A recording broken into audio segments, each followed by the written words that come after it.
Anyway mga kababayan, shoutout po sa mga kasamahan natin sa One Squad Forever mga kababayan, sa mga gusto po na makijamming at makijoin at naghahanap ng kausap mga kababayan patungkol po sa mga nangyayaring issue dito po sa ating bansa at sa mga tao po na naghahanap ng kaibigan dyan.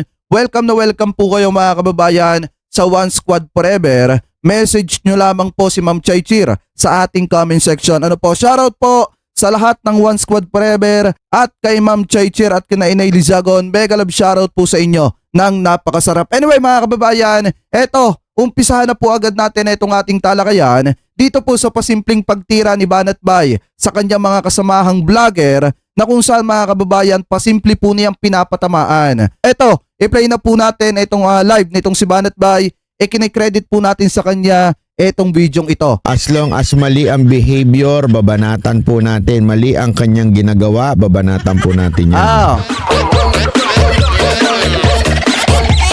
Oh, sabi nito isa, tigilan na daw ang parinig kasi kapwa DDS vlogger naman daw. Hindi ganoon yun. Mali po kayo doon kung ganoon ang thinking ninyo. Sinasabi na ng mga supporter mga kababayan, yung mga sumusuporta kay Banat Bay sa mga DDS vlogger, tigilan na yung kanilang parinigan sa mga kasamahang vlogger nila. Pero mga kababayan, ayaw magpaawat nitong si Banat Bay na tirahin ng tirahin at pasimpleng patamaan yung mga kasamahan niyang vlogger. Alam nyo, sa ginagawa nilang to, sa totoo lang mga kababayan, nababawasan sila ng mga taga-suporta. Bakit? Kasi wala na silang matira eh.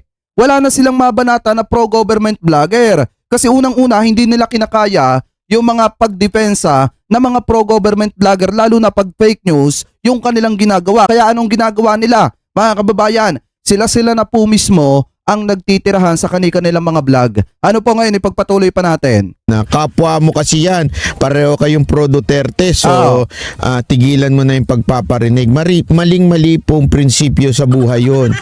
Di ibig sabihin, we tolerate the wrongdoings ng bawat isa sa atin. Ganun po ba ang gusto ninyo mangyari? Let's tolerate one another. Pag may mali, hindi kasi the way ka magsalita, mayabang ang dating. You see every time nang popost ka, daming basher. Alam mo madam, bakit maraming basher?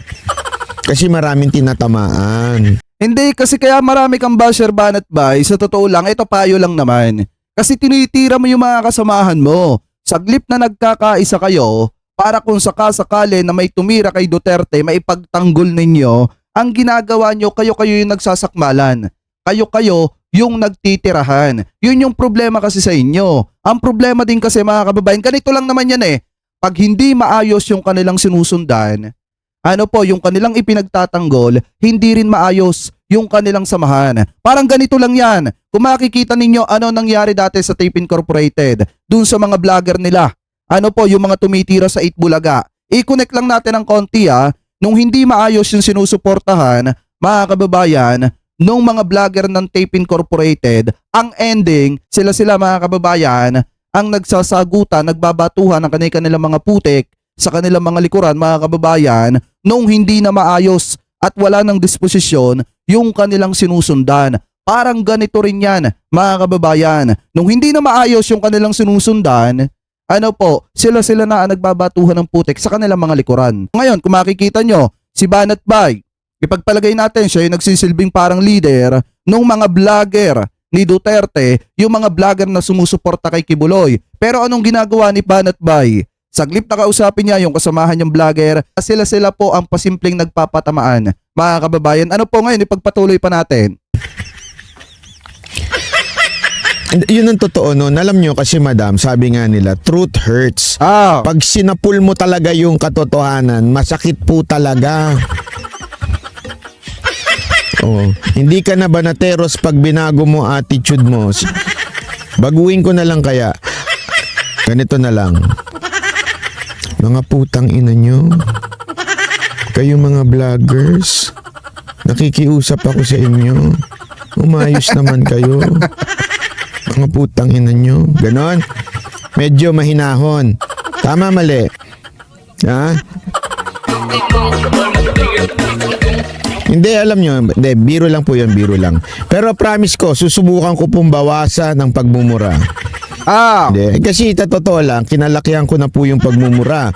Ngayon, kung yun po ang ibig nyo sabihin ng medyo rudeness, okay, I will change. Oh, yun yun. Sino ba ang tinitira ni Banat Bay dito mga kababayan? Comment nyo nga sa ating comment section kasi ang pagkakaalam ko parang si Bisdak ata at saka yung pambansang loyalista. Pakitama na lamang po ko ha kasi parang ang pagkakaalam ko yun ata yung pasimpleng pinapatamaan dito ni Banat Bay. Kasi parang ang dating daw mga kababayan parang mga pa-VIP.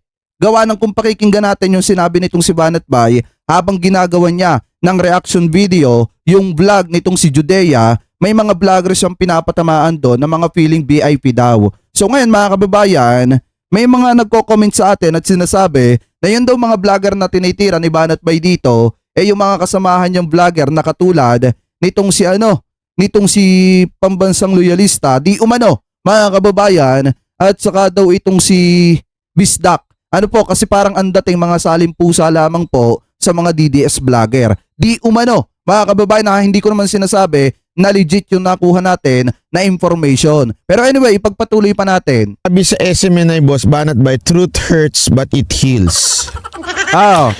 The only Tsaka maganda yan. Kayo-kayo yung nagtitirahan. Kasi pagka pinanatili ninyo yung ganyang klase ng gawain, iiwanan kayo ng mga taga-suporta ninyo. Hindi nyo namamalayan, paunti kayo ng paunti kasi hindi na natutuwa yung mga tao sa ginagawa ninyo na kayo-kayo mismo yung nag-aaway na saglip na ipagtanggol ninyo at depensahan ninyo yung puo ninyo, yung inyong ipinagtatanggol. Diba saglip na depensahan ninyo si Digong, ang ginagawa ninyo kayo-kayo ang nagtitirahan. Ano po, kaya kung makikita nyo, paunti ng paunti yung mga didishit na sumusuporta sa inyo. Ano po, ipagpatuloy pa natin. time ang sugat ay gumaling, ay kailangan po ito munang masaktan. Bigyan kita ng halimbawa. Kunwari may sugat ka. Anong dapat mong gawin? Pabayaan mo na lang kasi pagka ginalaw mo yan, sasakit. Tama, mali. Hindi, di ba? Pag may sugat ka, anong kailangan mo? Hugasan. Sabunin. Nako! Totoo naman, di ba? Safeguard ang gamitin. So parang yung mga vlogger na tinitira mo Banat Bay dito, yung mga kasamahan mo, kung ating lalaliman yung pagkakaintindi sa sinabi niya, parang mga dumi yun, mga kababayan, na kailangan niyang hugasan at ngayon ay sinasabon niya sa pamamagitan ng pasimple na yung pagpapatama at pagpaparinig sa mga kasamahan niyang vlogger na yon. Ano po, ipagpatuloy pa natin. Pambihira. Hugasan na lang, masakit na. Sasabunin mo pa. Tapos, lalagyan mo ng gamot na mahapdi din. So, ibig sabihin, para gumaling ang isang sugat, kailangan at normal at requirement ang masaktan. O kung sabi nga ni Brian Nike, kung gusto ninyo ng himala na hindi nasasaktan, dun kayo sa oras ng himala. Diba? Para sa akin, Banat Bay, wala kang baguhin dahil simula noon, ganyan ang personality mo. Grabe, all. Thank you very much. Ayos lang yan. Kayo-kayo magtirahan, hindi nyo namamalayan, paunti na kayo ng paunti. Maganda yan, ipagpatuloy mo Banat Bay yung pasimpleng pagtira at pagbanat mo sa mga kasamahan mo. Hindi mo namamalayan, kada binabanatan mo yung mga kasamahan mo, yung ibang mga didishit nagbaback out na. Ganun yung pinakamaganda na gawin mo, banatan mo ng banatan, yung mga kasamahan mo, tirahin mo ng tirahin, yung mga kasamahan mo. Para in the end of the day, kakaunti na lang kayo dyan. Paunti na lang kayo ng paunti at iiwanan kayo ng mga taga-suporta ninyo. Tama yung ginagawa at yung landas na tinatahak mo. Anyway, mga kababayan, yun i-warm up pa lang. Kung sa pagkain, appetizer pa lang yung ipinakita ko sa inyo. Ito talaga yung tunay na content natin. Ano po ito, basahin po natin galing sa Abante, TNT tunay na tabloidista. Sabi po dito mga kababayan, Sabina Kinahari Roque, Banat Bay, sa cyber libel case, inilabas na. Basahin po natin yung nilalaman. Sabi po dito, ayan, naglabas na ng sabina para kay dating presidential spokesperson Harry Roque at vlogger na si Banat Bay o Byron Cristobal ang Quezon City Prosecutor Office para sa mga reklamong libel at cyber libel na inihain ni dating Senator Antonio Trillanes Deport laban sa kanilang mga nakaraang buwan Yan po yung sabi dito. Nagsagawa ng mga paunahing pagsisiyasat ang mga prosecutor upang matukoy kung may posibleng dahilan upang maniwala na ang isang krimen ay ginawa ng mga respondent. Kung may probable cause, kung mahahanap ang mga kaso ay maaaring dalhin sa korte, mga kababayan. Ngayon kung makikita ninyo ito kaya nagkaroon ng subpoena kasi ipinapatawag itong si Banat Bay at itong si Harry Roque. Para talaga mga kababayan, tanungin, imbestigahan siguro patungkol po dun sa reklamong isinampa ni former Senator Antonio Trillanes. Mga kababayan, kasi ang pagkakaalam ko, parang ang pinag-uusapan dito is yung about dun sa Scarborough Shoal na sinasabi na ibinenta daw, mga kababayan, nitong si former Senator Trillanes at saka nitong si Pinoy. Ano po, nung panahon nitong si Pinoy, kaya daw po nawalan tayo ng control dito sa Scarborough Shoal. Pero kung titingnan natin mga kababayan kung pagbabasihan natin, kaya po tayo nawala ng control dyan sa Scarborough Shoal kasi mga kababayan, itinalaga po yan bilang common fishing ground na kahit sino pwedeng mangisda katulad ng Vietnamese, Pilipinas at saka Chinese. Yan po yung pagkakaalam ko mga kababayan Sabi pa dito, basahin pa natin. Sa social media page ni Trillanes, ibinahagi niya ang kopya ng mga subpoena, ngunit inalis ang karamihan sa mga bahagi ng dokumento kabilang ang mga detalye ng kaso. The subpoena are out, saad ni Trillanes. Ibig sabihin, yung subpoena laban kay Banat Bay at saka kay Harry Roque ay inilabas na po. At doon sa iba pa, mga kababayan ng mga vlogger na kinasuhan nitong si former Senator Trillanes, nagkaroon na ng subpoena. Ibig sabihin, yung mga nasa sa TikTok katulad ng Cyril Toker ata yun, mga kababayan, damay siya dito. Ano pa ngayon, ipagpatuloy pa natin. Sabi pa dito, matatandaan na noong Mayo nang magsampa si Trillanes ng ilang reklamong libel at cyber libel sa Quezon City Prosecutor's Office na binanggit ang recent online attacks and the dissemination of false accusation ni Roque at Banat Bay laban sa kanya. Kabilang sa mga aligasyon na ito ay laban kay Trillanes ay ang mga akusasyon ng pagbibenta at pamimigay ng Scarborough Shoal na tinatawag ding Baho di Masinloc at Panatag Shoal sa China noong back channel talks ng dating mambabatas noong 2012. Gayon din ang mga kwento tungkol sa kanyang umano'y pagsisikap na bayaran ang isang individual upang maging isang peking saksi laban kay dating Pangulong Rodrigo Duterte. Mga kababayan, sabi pa dito, nauna nang sinabi ni Trillanes na plano niyang magsampa ng magkahiwalay na reklamong kriminal sa National Bureau of Investigation NBI laban sa ilang may-ari ng social media account dahil sa kaparehong pagpapakalat ng disinformation at libelous na pahayag tungkol sa kanya. Yan po yung sabi dito, mga kababayan. Ngayon, ito nga yung sinasabi po natin, much better kung magpapaliwanag ka, meron kang resibo. Pero mga kababayan, ang mahirap kasi dito, kaya ito yung nagsampa ng demanda, etong si former Senator Trillanes, kahit saan pahayagan kayo maghanap dyan, wala kayong makikita na may sinasabi mga kababayan na ibinenta niya yung Scarborough Shoal. Mismong si Roque nga mga kababayan yung nagsabi, nung ipinagtatanggol niya itong si Duterte, nung siya ay spokesperson pa ng Malacanang, mga kababayan, nung panahon ni Duterte, mismong sinabi niya na yung Scarborough Shoal kaya tayo nawala ng control kasi naging common fishing ground dyan. Mga kababayan, na kahit sino pwedeng mangisda dyan, Filipino, Vietnamese at saka po Chinese. Mismong kay Roque po nanggaling yan. At I think nagawan po natin ng reaction video yan, mga kababayan, nung panahon na tinatalakay natin yung kainitan ng gentleman's agreement ni dating Pangulong Duterte, mga kababayan. Kaya nga much better kung magbabalita ka, kung magbablog ka, kung magsasalaysay ka mga kababayan,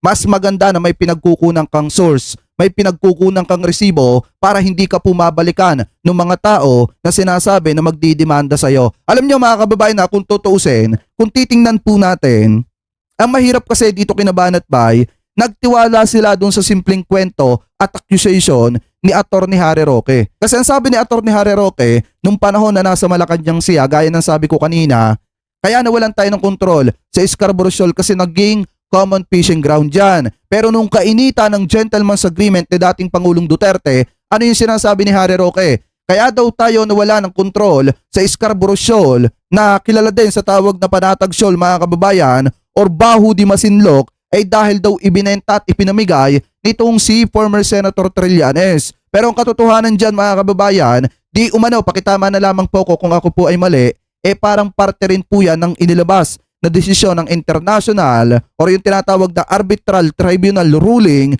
noong July 12, 2016 na talagang itinatalaga po nila na ano yan mga kababayan, parang may stand up pa yan itinatalaga nila na common fishing ground yung Scarborough Shoal or yung Baho di Masinloc mga kababayan. Kaya tayo nawala ng kontrol dyan. Parang parte rin po yan sa desisyon na inilabas ng arbitral tribunal ruling noong 2016. Ano po, wala pong nagbenta niyan mga kababayan at wala pong kahit maghanap kayo sa mga pahayagan sa mga artikel, wala pong nagsasabi na yan po ay ibinenta. Kaya po ngayon kung titingnan po natin, malaki ang posibilidad na itong cyber libel na isinampa ni former Senator Trillanes kay Harry Roque at dito kay Banat Bay, malaki ang posibilidad na mag-pursue po ito.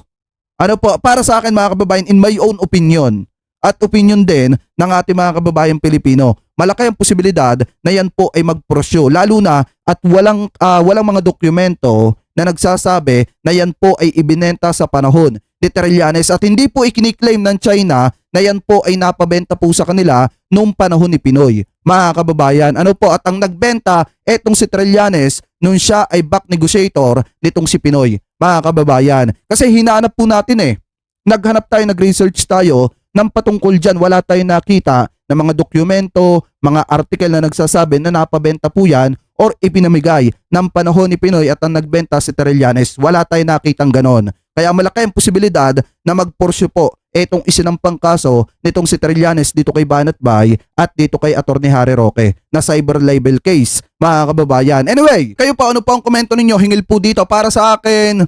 Dapat lang to kay Banat Bay at dapat lang to dun sa iba na nasampahan ng demanda para matuto po sila, mga kababayan, ng pag-iingat sa kanilang mga binibitawang salita. Gaya nga po ng sabi ko, much better na may pinanghahawakan po tayong resibo kesa mga kababayan, yung puro gawa-gawang kwento lang. Oo, malaya tayong magpahayag ng ating saloobin. Malaya tayong magpahayag ng ating mga gustong sabihin at pag-criticize sa ating gobyerno. Pero tingnan din po natin, mga kababayan, yung limitasyon ng sinasabing freedom of expression, mga kababayan. Ano po, or yung malayang pamamahayag, meron din pong hangganan yan at meron din pong boundaries yan, mga kababayan. Kung ikaw ay nakakatapak na at alam mong gawa-gawa lang yung kwento na ginagawa mo laban sa ibang tao, abay, mag-isip ka ng 10 beses at baka magulat ka na lang, na-demanda ka na pala. Ano po mga kababayan? Anyway, kayo po, ano po ang komento ninyo? Hingil po dito. Comment below na lamang po kung ano po masasabi nyo. Hingil po sa balitang ito. At ngayon, pupunta na po tayo dito sa sinasabi nating parang di umano napahiya etong si Senator Bongo sa sinabi niya dito sa mismong PIDEA Leaks hearing. Dahil meron siyang sinabi dito mga kababayan na kapag ka hindi nasolusyonan yung ipinagbabawal na gamot, babalik na naman yung ipinagbabawal na gamot. Anyway, pakinggan natin para maintindihan ninyo yung sinasabi ko. Ano po, eto, i-play na natin. In coordination with the Philippine National Police.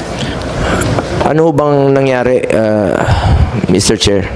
Your Honor, what I got is that they were able to open the roofing of the jail facility.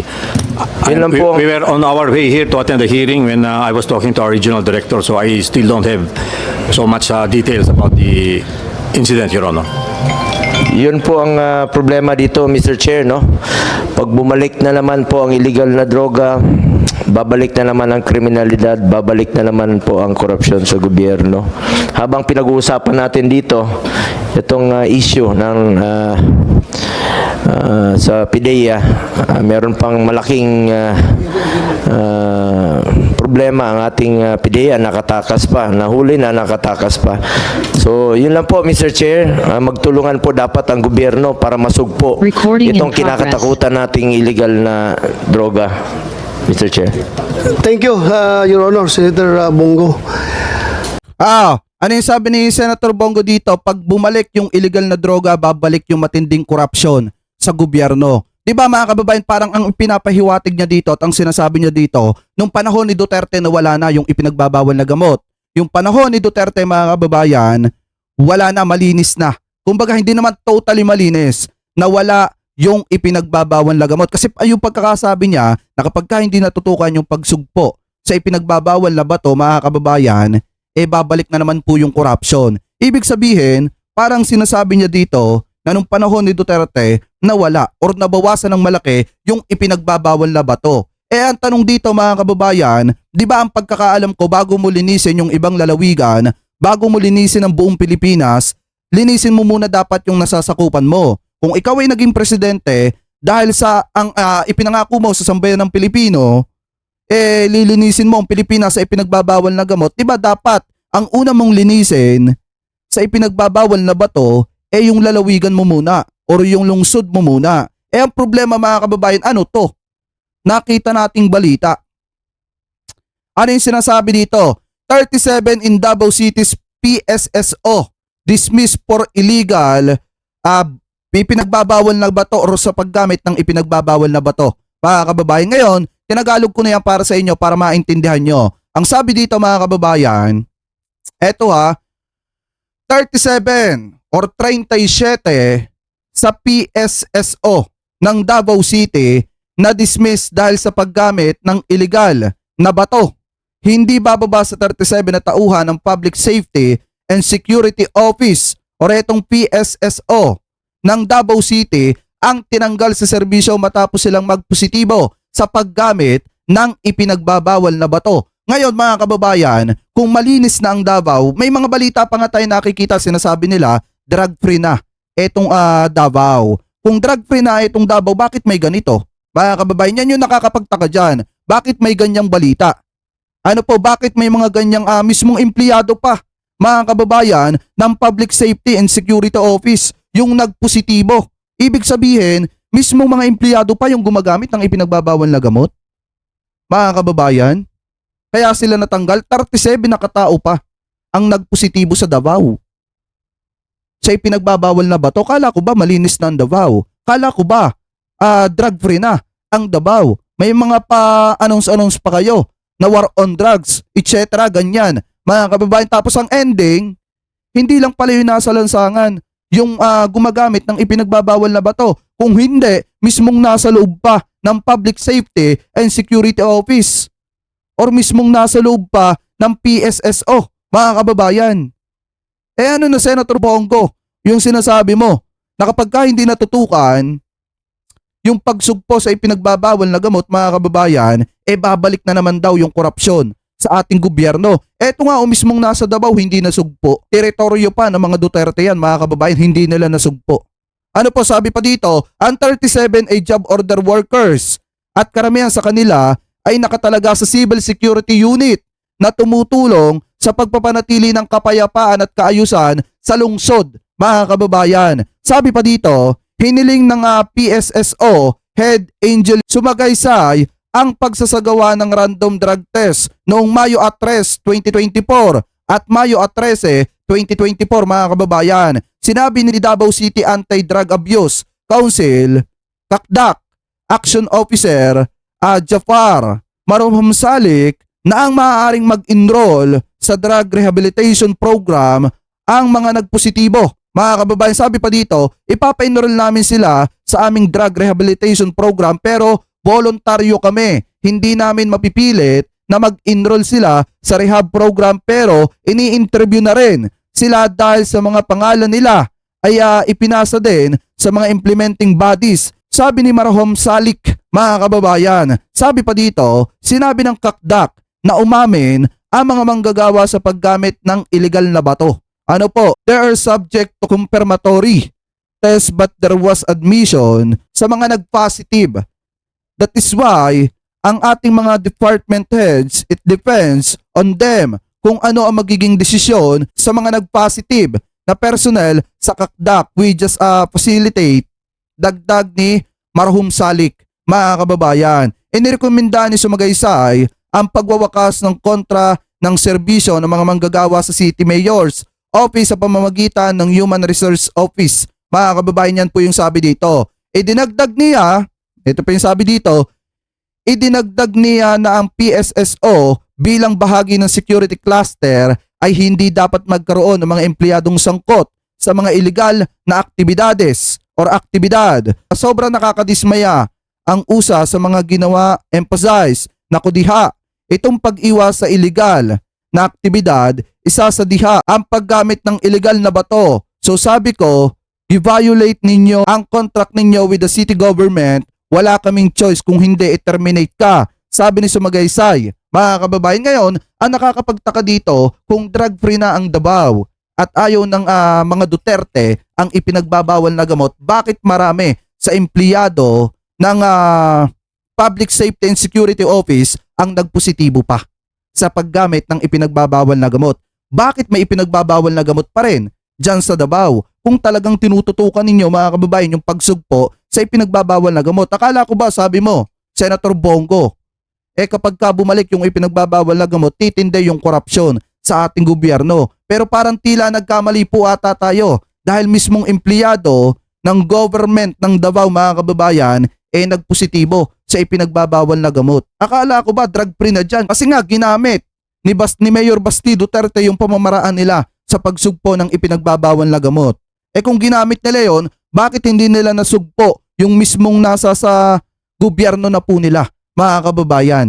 Di ba bakit may 37 na PSSO ang nagpositibo pa dyan, mga kababayan? Di ba yan po kasi yung malaking katanungan ng sambayan ng Pilipino ngayon. Pero anyway, mga kababayan, ang sa akin lang naman, tayo nagtatanong lang. Ano po, kung talagang drug-free na dyan sa Davao, bakit meron pa rin mga nagpositibo na empleyado pa mismo ng government ng Davao, mga kababayan? So comment below na lamang po kung ano po masasabi nyo hingil po dito, mga kababayan, sa balita pong ito na nakita po natin. Ano po, at bago po tayo pansamantala magpaalam, mga kababayan, maraming salamat po sa lahat ng Team Reply na hindi po nakakalimutan na mag-iwan po ng inyong mga komento at hindi po nakakalimutan na mag-like po ng ating mga video at mag-subscribe dito sa ating YouTube channel. Mga kababayan, maraming salamat din po sa lahat ng Team Reply na hindi po nakakalimutan na wag skip yung ating mga ads. Maraming salamat din po sa lahat ng Team Reply na walang sawang sumusuporta sa ating mga video at sa ating YouTube channel. Maraming salamat din sa lahat ng member ng One Squad Forever sa pangunguna ni Ma'am Chaychir at ni Inelizagon at ng iba pa. Maraming salamat po sa inyo. Ingat po kayo palagi. God bless po. Thank you po.